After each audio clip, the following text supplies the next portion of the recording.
At the beginning of the movie, we see a man named Rensia stops his car in front of a mansion. Rensia arrives to take the life of a wealthy man. In essence, that man is the CEO of a multi-million-dollar toy firm.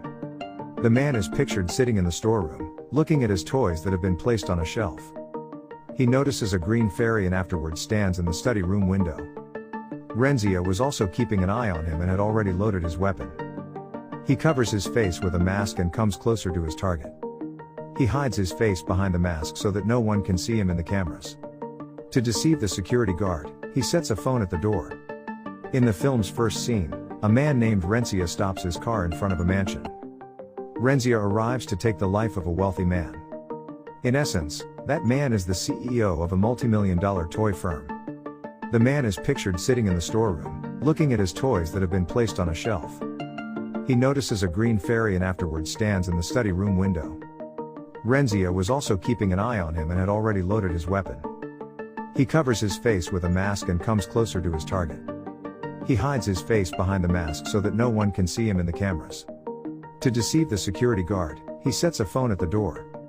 On the table, he notices a painting. This was the person who died in the photo.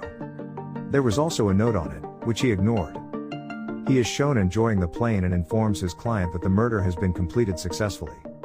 The traveler inquires about the clue, but is taken aback when he discovers a green fairy in his suitcase. She believes a grown guy is bringing his toys home with him.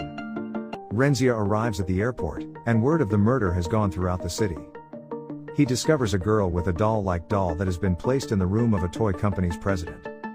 He doesn't think about it, but it makes him feel strange. Later, he notices another toy, which he remembers seeing in the room of the person he killed. When he gets home, he sets the green fairy down on the table. He has a lot of other things, and he likes to take things from the people they murder. He was exhausted and slept on the couch. While responding to his emails, he sleeps. The doorbell rings at midnight, and he wakes up. He sees through the front door but does not open it. There was a box carried by a receptionist. The receptionist exits because he does not open the door. He brings the box into his residence. He places it on the kitchen counter, with a letter containing center information written on it. He is unaware of the center's existence. The signature was identical to the one on the mother's photograph of the man he killed. Rensia wanted to toss it as far as she could, but she was also interested. He chooses to open the box and gently removes the wrapper. It was a toy box with a lot of toys inside. That box had the words "surprise bonus" inscribed on it. Rensia carefully examines it, concluding that it may contain bomb-like items or be a trap. He looks for something similar but doesn't find it, so he opens the box. Inside the box were plastic soldiers with rifles, tanks, and helicopters. He looked through the box and saw nothing odd. This box falls from the kitchen counter late at night, yet he remembers it wasn't on the edge. What caused it to fall? When he doesn't discover any soldiers in the box, he is taken aback. He has no idea where they've gone. Strange things started happening with it, such as the curtains moving and the light flashing on its own. When Rensia realizes the wire is missing, a soldier attacks his foot. Rensia has deduced that the soldiers are to blame. As soon as he bends down, the soldiers fire rounds at him. They're small, but they're doing a lot of work. He immediately moves behind them, but when he gets close enough, they attack him with an explosive. His pant is burned by the explosive. He rushes to the washroom to get away from them. He discovers that his knee has been wounded and that he has numerous bullets lodged in his skin. He doesn't want to be seen in front of those soldiers, so he examines their actions in the mirror. The soldiers were destroying the living room's lights and bulbs. As a result, there will be darkness everywhere, and when they see him in his mirror, they will assault him. Rensia returns to his room and reloads his revolver. He intends to use his gun to terrify those miniature warriors. Later, he took his gun from the kitchen cupboard and started shooting at everything. For a brief moment, there was silence, and when the opportunity presented itself, Rensia took the cushion from the sofa. As a result, the soldiers will not be able to conceal. When the soldiers were silent and there was no noise, he turned the couch. He discovers a slew of soldiers' bodies under the couch. The troops who had survived were assisting the others. Many of them assisted others in boarding the jeep. All of this was visible to Rensia, but he couldn't believe his eyes. He tries to stop the soldiers by putting his foot on them, but they fire back. He also shoots at them, and his one bullet has put an end to many of them. 3 Army toy helicopters merge under the table and move toward him, indicating that the attack isn't ended yet. Inside, the toys launch cannonballs at him. They were launching little missiles at him. Renzia, who is terrified, enters the washroom and sees herself in the mirror. He has numerous wounds on his body and face, which he treats with alcohol.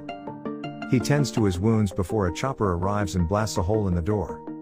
The helicopter continued to assault, but Renzia grabbed it with a towel and flushed it down the toilet. The soldiers were not going down without a fight. Later, he uses a hairdryer to try to put an end to them. He submerges the hairdryer in the water, and the soldiers perish. He decides to spend the night in the restroom. Because he was injured, this was critical for his safety. After some time has passed, he notices a soldier. From outside the room, he throws him a note. The note had the words "surrender" inscribed on it. The intelligence of those soldiers astounds Renzia. He writes a response on the paper and signs it "Screw" before sending it. He notices a bunch of troops preparing to attack him with their tank in the shadows. While punching a hole in the door, the group begins attacking him. There was bombardment all around him, and he had to flee.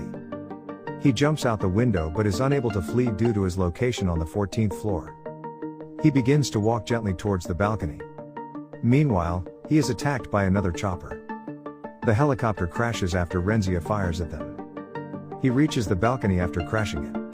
When he gets there, he relaxes. The soldiers had been expecting him to return. They've aimed their weapons at the window. Renzia devises a scheme to divert their attention with robot ducks.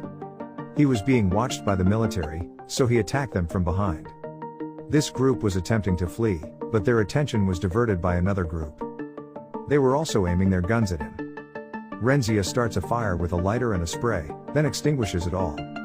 Later, he furiously splits them into multiple sections with a knife. Then he turns around and throws a massive box at the group he lit on fire. He puts an end to them, and the troops eventually die. He counts the soldiers because he believes they are all dead. He also counts how many of them there are in the box.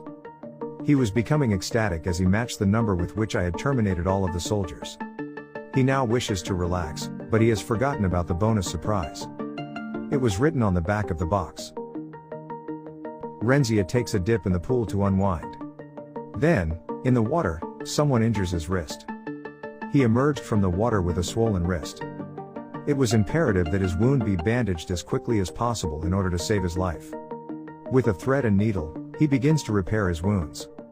Later, he decides to leave the house in order to avoid being attacked by the military. He had no idea that the problem will follow him to the elevator. Because the light goes out and the button panel breaks, Renzia is unable to open the elevator door. He switches on the flashlight and looks around.